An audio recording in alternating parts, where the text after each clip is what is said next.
Assalamualaikum warahmatullahi wabarakatuh. Waalaikumsalam warahmatullahi wabarakatuh.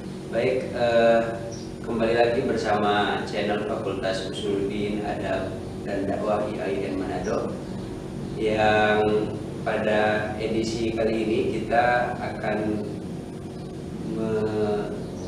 merayakan sebuah edisi khusus dari tim Irama Fuad Fakultas Usuluddin Adab dan Dakwah yang kebetulan bertepatan dengan Hari Kartini. Jadi bulan April ini bulan yang biasanya dikenang sebagai bulannya Kartini.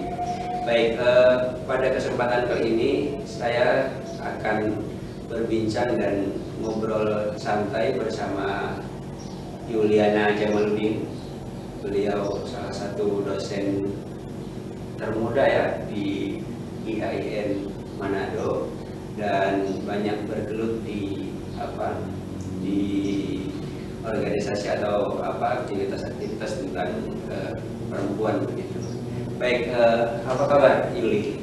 Alhamdulillah sehat Pak. Alhamdulillah. Baik, Yuli. Jadi edisi kali ini kita akan berbincang seputar perempuan gitu. Nah, tentu saja kita tidak akan membahas Kartini ya, karena itu sudah banyak orang yang sudah membahasnya. Saya yang pertama langsung saja, apa makna Hari Kartini bagi yang seharusnya dipahami oleh generasi milenial, Yuli? Oke, terima kasih Pak Rusdi. Ya, pertama kami dari tim Irama Fuad sekali lagi mengucapkan selamat memperingati Hari Kartini. Ya, tentu saja bukan sekedar memperingati ya, tetapi kita paham bahwa ada pesan penting sebenarnya dari peringatan yang rutin kita lakukan tiap tahunnya dari Hari Kartini ini. Bagi saya sendiri, Hari Kartini itu ya sebenarnya setiap hari bagi perempuan itu adalah perjuangan ya, tetapi Hari Kartini ini kebetulan didaulat sebagai salah satu hari atau peringatan di mana itu melambangkan gerakan pembebasan perempuan dan emansipasi perempuan. Ya, dalam hal ini kalau ditanyakan, sering kita dengarkan di mana-mana dikatakan bahwa perkataan-perkataan apa sih sebenarnya yang sedang kita perjuangkan, apa yang sedang diperjuangkan perempuan saat ini. Sedangkan kita sudah mendapatkan akses yang sama, kita sudah bisa sekolah, kita sudah bisa bekerja, berkarir sama seperti laki-laki. Ya, bagi sebagian orang itu mungkin menjadi privilege ya, menjadi sesuatu yang anugerah, sesuatu berkat. Semisal saya ya, karena saya lahir dari keluarga yang bisa dibilang sangat demokratis. Saya lahir di mana saudara saya lebih banyak perempuan daripada laki-laki, dan kalau bisa dibilang kami yang perempuan itu lebih bersemangat untuk kemudian terlibat dalam urusan-urusan publik seperti itu, termasuk persoalan sekolah dan segala macam. Bukan tanpa menafikan saudara laki-laki ya, tetapi memang orang tua saya membesarkan saya dalam lingkungan di mana tidak ada perbedaan, perempuan dan laki-laki itu punya kesempatan yang sama untuk kemudian belajar, untuk kemudian mewujudkan apa yang mereka inginkan.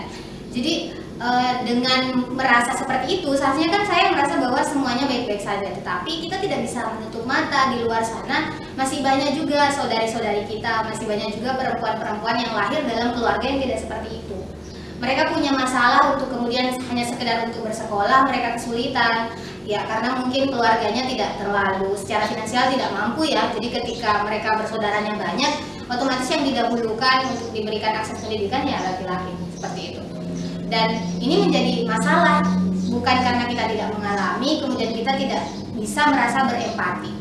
Jadi menurut saya yang saya ingin pesankan terutama kepada perempuan-perempuan ya, karena terkadang kita perempuan sendiri pun saling meragukan ya, saling mempertanyakan sesama kita perempuan. Ketika kita dengan getolnya, dengan bersemangatnya mengatasnamakan diri sebagai aktivis perempuan, atau dengan semangatnya mengusung emansipasi perempuan. Banyak yang sering mempertanyakan hal itu, sebenarnya apa sih yang kamu perjuangkan? Padahal banyak hal perempuan saat ini ya, di sebagian kasus kita bisa melihat bahwa memang banyak perempuan berdaya, tetapi tidak sedikit juga yang mereka itu masih dalam situasi yang terkungkung, tidak bisa untuk kemudian sekedar untuk menentukan arah kehidupannya sendiri saja, tidak bisa. Baik, menarik. Tadi ada satu hal yang saya catat, bahwa pernyataan dari Yuli bahwa bagi perempuan setiap hari adalah perjuangan, gitu ya. Nah, sebenarnya yang ingin kita tekankan dalam perbincangan ini adalah tadi sebagaimana saya di era saat ini, khususnya bagi generasi milenial, sebenarnya problem-problem apa yang mesti atau kesadaran apa yang mesti dibangun bagi generasi milenial untuk apa, dalam arti semangat Kartini itu bisa hadir dalam generasi mereka, karena kita kan harus menyesuaikan dengan konteks zamannya ya. Kita tidak mungkin apa kembali atau menghadirkan sosok Kartini sebagaimana Kartini pada saat itu. Kita harus Kartini yang sesuai dengan zaman ini, khususnya zaman milenial gitu. Bagaimana? Oke, bagi saya sendiri Kartini itu kan melambangkan sosok seorang perempuan yang dia sadar bahwa dia seharusnya punya hak untuk belajar ya, seperti itu, punya hak untuk mengembangkan kompetensi dirinya terlepas dari segala problematika yang dihadapi ya di kehidupannya. Ya, untuk generasi milenial sendiri ini satu ya, sebenarnya satu ini selalu menjadi kekhawatiran saya, Pak Rusdi. Ya, saya dan teman-teman perempuan yang lainnya kan sering bersuara ya bahwa kita perempuan sudah saatnya maju ya, tidak boleh kemudian malu, tidak boleh kemudian ragu-ragu untuk menunjukkan bahwa kita juga bisa berkiprah seperti itu. Tetapi yang saya amati di lapangan ya, ini sebenarnya menjadi problem juga. Terkadang kita perempuan ketika diberikan kesempatan, yaitu apa ya, rasanya kurang pede, merasa insecure dan merasa kayaknya jangan deh, saya kayaknya ini apa kurang pas deh. Ada aja gitu alasannya buat nolak. Saya pun terkadang di beberapa kesempatan ketika ditawarkan amanah atau ditawarkan untuk diminta untuk mengisi atau apa, saya terkadang masih punya pertimbangan seperti itu. Padahal sebenarnya ya, kalau perjuangan itu kalau kita mau secara totalitas berjuang, artinya kita sudah selesai dengan diri kita sendiri dulu. Bagaimana kita meminta orang lain untuk kemudian mengapresiasi kita sebagai seorang perempuan, bagaimana kita meminta orang lain untuk menghargai kita sebagai seorang perempuan, tetapi kita sendiri sebenarnya dari lubuk hati kita masih kurang yakin juga dengan diri kita sendiri. Misalnya ada panelis atau apa, itu kan dominasinya banyaknya laki-laki ya. Kalau misalnya pemateri atau apa, itu kan jadinya kita stigmanya begitu ke bawah ya. Jadi kalau saya misalnya pemateri nanti tanggapan orang gimana ya? Maksudnya kan kalau laki-laki kan udah kelihatan mereka powerful gitu saat ngomong, terus kayak percaya diri seperti itu. Padahal ya, meskipun perempuan itu dalam beberapa hal punya perspektif yang beda ya, terkadang melihat sesuatu karena juga memberikan ruang yang lebih terhadap emosi ya, dalam hal ini emosi dalam pengertian positif, maksud saya kepekaan dan segala macam. Itu seharusnya menjadi kekuatan. Manusia itu kan diberikan kelebihan dan kelebihan masing-masing, jadi saling melengkapi.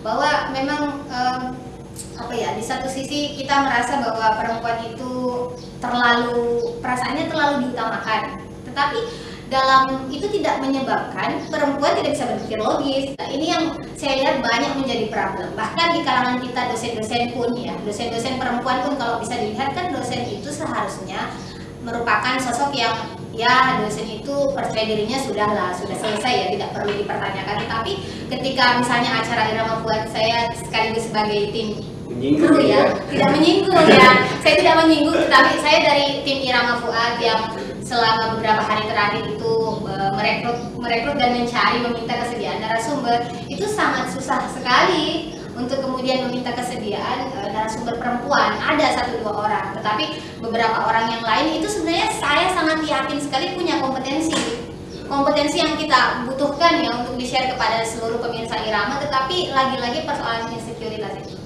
soal rasa apa ya, meragukan diri sendiri, kemudian tidak yakin, padahal dia sendiri itu saya tahu ya karena sering ngobrol dan sering bergaul, tetapi ya sekali lagi alasan yang seperti itu tidak yakin dengan diri sendiri, dan ini menjadi problem menurut saya ketika perempuan ingin menjadi sosok yang berdaya. Dia harus selesai dengan dirinya sendiri dulu untuk kemudian mengajak orang lain untuk menghargai dirinya. Bagaimana orang bisa menghargai kalau diri kita sendiri tidak bisa menghargai? Oke, baik. Tadi saya juga tertarik terkait dengan apa ketika Yuli menyinggung tentang banyak dosen banyak dosen atau apa khususnya di lingkungan kita. Yeah. Jadi tentu saja hal itu kan bukan karena mereka tidak memiliki kompetensi untuk berbicara, kemudian untuk tampil dan untuk menyampaikan gagasannya. Tapi barangkali apa sebenarnya faktor, apakah misalnya yang membuat sebagaimana Pak Yuli perempuan seperti itu atau merasa insecure tadi, jadi apakah ada faktor yang dominan misalnya lingkungan atau mungkin pendidikan atau apa kira-kira yang perlu dibangun begitu bagi teman-teman yang belum bisa menyampaikan gagasannya secara publik atau dia hanya masih menutup diri begitu untuk menyampaikan itu. Kalau faktor sih sebenarnya banyak ya, tentu saja lingkungan pasti, entah itu lingkungan keluarga ya, lingkungan keluarga terutama, karena menurut saya sebenarnya akar masalahnya itu kan dari bagaimana dia tumbuh, bagaimana dia dibesarkan. Kalau sejak awal memang dia dibesarkan dalam keluarga yang sepertinya tidak memberikan ruang yang setara bagi dia untuk mengeksplorasi dirinya, untuk kemudian mengekspresikan dirinya, itu akan menjadi sebuah permasalahan. Tetapi saya rasa hal itu bisa diatasi, sebenarnya bisa diatasi. Tapi ya tetap saja dari luar kita bisa memberikan dorongan, bisa memberikan motivasi, tetapi yang menentukan kan diri kita sendiri, orang itu sendiri. Masuk yang agak cerewet ya, kalau bisa dibilang mungkin terlalu ya, over ya, terlalu cerewet untuk persoalan-persoalan yang seperti ini. Saya merasa gregetan kalau misalnya saya tahu, saya kenal orang ini tuh mampu, orang itu sebenarnya pengen banget saya apa sih orbitkan gitu ya Mas ya. Orbitkan dalam hati ya, ini kan untuk kepentingan positif ya. Seperti itu, karena menurut saya sih startnya aja, karena kan kalau udah berani untuk mencoba, berani sekali aja buat mencoba, itu bagi saya itu kan menjadi sebuah langkah yang sudah sangat luar biasa. Karena kalau sudah pertamanya sudah bisa, nanti belakangnya itu kan tinggal dievaluasi saja apa sih yang kurang, apa sih yang harus diperbaiki, seperti itu. Seperti ini sesi-sesi Irama Kuat ini sebenarnya wadah ya, memberikan wadah untuk para dosen kita khususnya. Nanti orang-orang luar selain dari dosen mungkin bisa untuk mengisi, tetapi untuk tahap awal memang yang menjadi konsen kita adalah dosen-dosen. Oke, ini barangkali kita sudah mau berakhir ya, karena memang edisi sesi kita itu kan selalu dikemas dalam yang sangat singkat, dan yang penting bisa bermanfaat. Jadi betul dari apa yang disampaikan Yuli bahwa semua pasti sebenarnya sudah punya potensi, punya yang tidak perlu diragukan. Dan kita barangkali sebagai bagian dari insan akademik IAIN Manado, kita bertanggung jawab untuk menyediakan media bagi para dosen, bagi para sivitas akademika untuk menyampaikan gagasannya. Karena memang suara perempuan itu kan kalau kita melihat dari apa yang dilakukan oleh Kartini, tidak mesti harus selalu tentang berkuar-kuar di depan atau berpidato atau orasi atau tidak. Justru Kartini itu terlihat gagasan-gagasannya, kepeduliannya justru dengan menulis, dengan tulisan-tulisannya. Dan barangkali memang kita perlu juga selain dalam bentuk konten untuk tampil di sini, kita perlu juga menghadirkan sebuah media begitu yang bisa menampung ruang-ruang gagasan-gagasan teman-teman dari seluruh insan akademik di IAIN Manado. Ini yang terakhir, Yuli, pesan khususnya kepada para mahasiswa ya. Kalau tadi kan Yuli menyebut terkait dengan masalah yang secara ruang ini ramah untuk yang dosen. Jadi untuk mahasiswa, refleksi apa kira-kira yang bisa kita renungkan atau bagi para pemirsa terkait dengan Hari Kartini khususnya tentang perempuan. Jadi kan selama ini kita sebenarnya sudah selesai. Saya pun kadang merasa apa sih masalahnya perempuan gitu. Seolah-olah sudah nggak ada masalah gitu. Dan ini sesi terakhir dan silakan.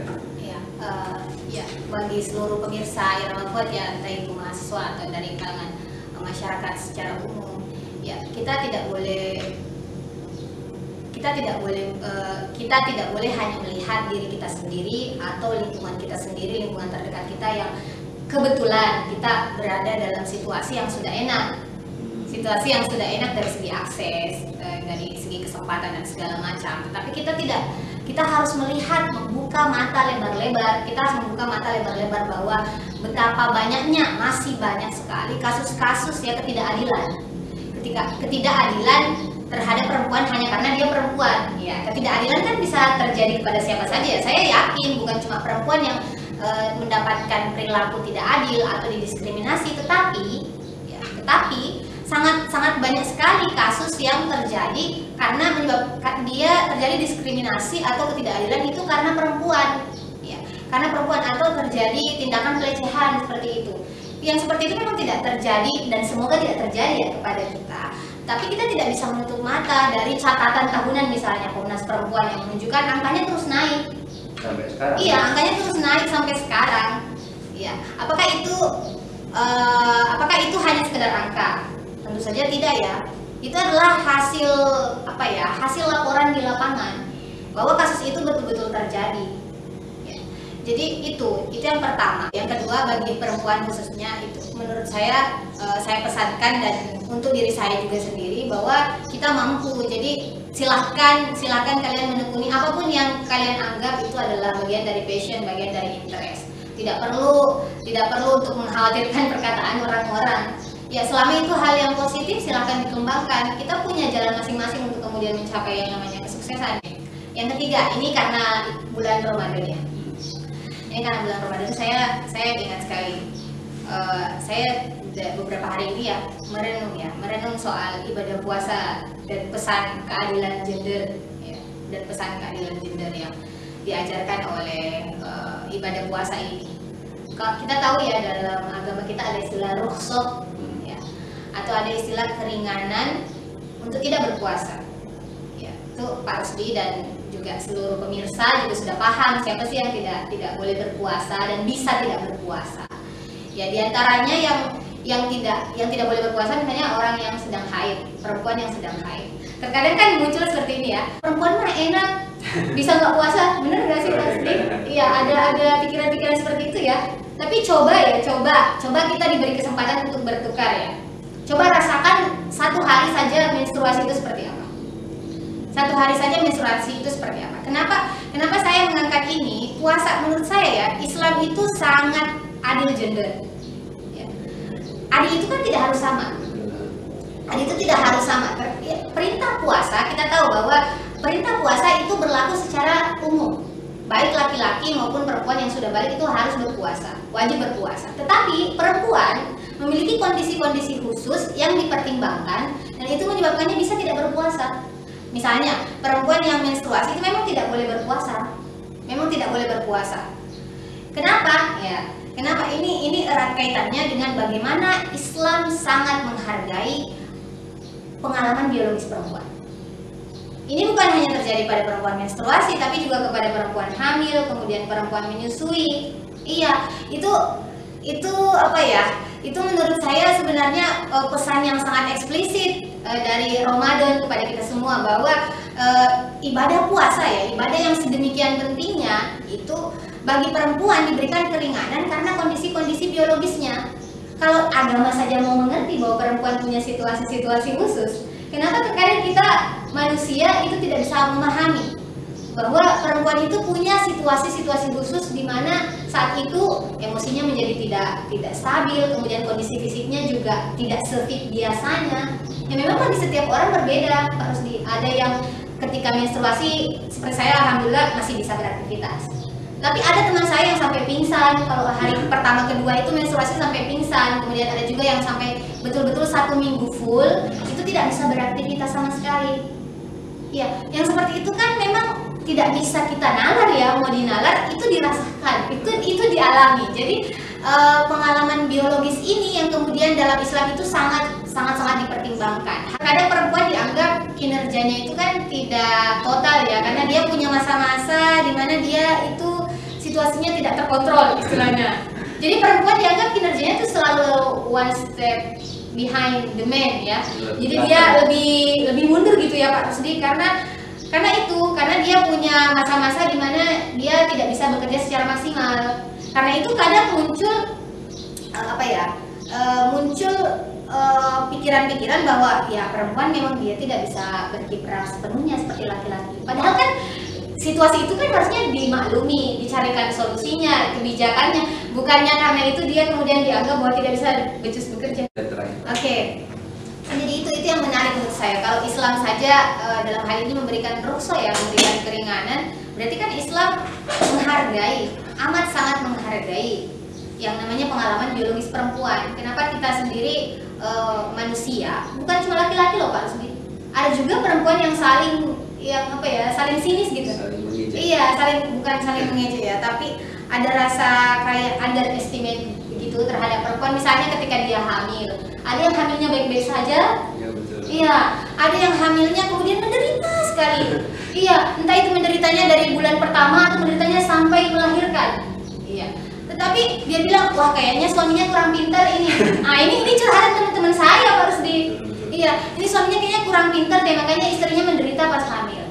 Ya saya tidak menyalahkan ya kalau misalnya ada amalan-amalan untuk sebagai upaya biar saya doa-doa atau amalan-amalan tertentu yang kita dapatkan dari orang tua kita atau guru-guru kita sebagai ikhtiar ya, biar misalnya hamilnya jadi lebih lebih slow gitu ya. Ya jadi lebih slow, jadi lebih tidak menderita. Tetapi kan persoalan lagi-lagi hamil itu persoalan pengalaman biologis. Pengalaman biologis itu tidak bisa dinalar tapi dirasakan, dan orang akan punya pengalamannya masing-masing. Tidak bisa kita kemudian mengatakan, wah suaminya kayaknya kurang pintar atau istrinya kayaknya dia karena gini gitu, menyalahkan. Padahal tidak seperti itu. Pengalaman biologis itu harusnya ya karena kita tidak bisa membantu meringankan, ya paling tidak janganlah kita menambah beban. Iya, bagaimana sih orang hamil dengan psikologinya yang sudah saya tidak tahu ya karena belum pernah hamil, tetapi dari ibu saya kemudian melihat saudara perempuan saya atau teman-teman saya yang perempuan yang sudah hamil, melahirkan dan berbagi pengalaman, itu betul-betul sangat tidak bisa diprediksi. Terima kasih Yuli yang telah memberikan banyak sekali hal yang bermanfaat menurut saya untuk disimak dan disaksikan dalam rangka mengenang ya. Jadi kita tidak mengenang Hari Kartini. Jadi kalau kita belajar dari sejarah, sebenarnya apa yang diperjuangkan oleh Kartini itu adalah sesuatu hal yang mengangkat derajat perempuan. Tentu dalam konteks sejarah waktu itu salah satu yang sangat diperjuangkan adalah pendidikan, akses pendidikan, bahwa perempuan juga boleh melanjutkan pendidikan, mengenyam pendidikan dan yang lainnya. Kenapa? Ketika pendidikan atau pengetahuan dan wawasan diperluas, tentu akan berubah terhadap aplikasi kehidupan kita. Dan banyak hal kita melakukan sesuatu itu kan karena kita tidak tahu ya. Setelah diberitahu, setelah kita membaca, setelah kita mendapatkan pemahaman, barulah kita bisa melakukan hal yang bermanfaat bagi kita. Baik pemirsa, itu saja ya untuk edisi kali ini, edisi spesial bersama Yuliana Jamaluddin. Sekedar ingin saya memberitahu bahwa di tim Irama Wafat ini sebenarnya yang kerja perempuan, jadi Ibu Yuliana sama Ibu Fikra, dan itu tidak sudah menunjukkan bahwa sebenarnya bisa melakukan apapun. Tapi tentu saja keadilan atau kesetaraan gender bagi saya itu bukan memberikan pekerjaan semuanya kepada perempuan, tapi memberikan sesuai dengan porsinya. Jadi kalau memang dia bisa, meskipun tidak ada alasan untuk menolak, meskipun dia misalnya alasannya karena saya perempuan, nggak boleh begitu. Baik, itu dari kami untuk edisi hari ini. Jangan lupa biasanya untuk ini anjuran kepada pemirsa. Oh iya, betul. Terima kasih. Pertama saya ucapkan terima kasih dan apresiasi yang sangat besar kepada seluruh pemirsa setia Irama Fuad dimanapun Anda berada, yang sampai hari ini masih tetap stay menonton sajian Irama Fuad tiap harinya yang beragam ya. Dan semoga nanti masih tetap istiqomah sampai dengan akhir bulan Ramadan ya. Seperti jangan lupa like, share, komen, dan subscribe channel YouTube Fakultas Usuluddin Adab dan Dakwah yang Manado. Terima kasih. Nah ini media komunikasi, media aktualisasi, maka saya berharap juga nanti bisa berlanjut, tidak hanya Irama, tapi ada acara-acara lain yang bisa memberikan ruang bagi kita untuk menyampaikan gagasan. Baik, itu saja dari kami. Cukup. Assalamualaikum warahmatullahi wabarakatuh.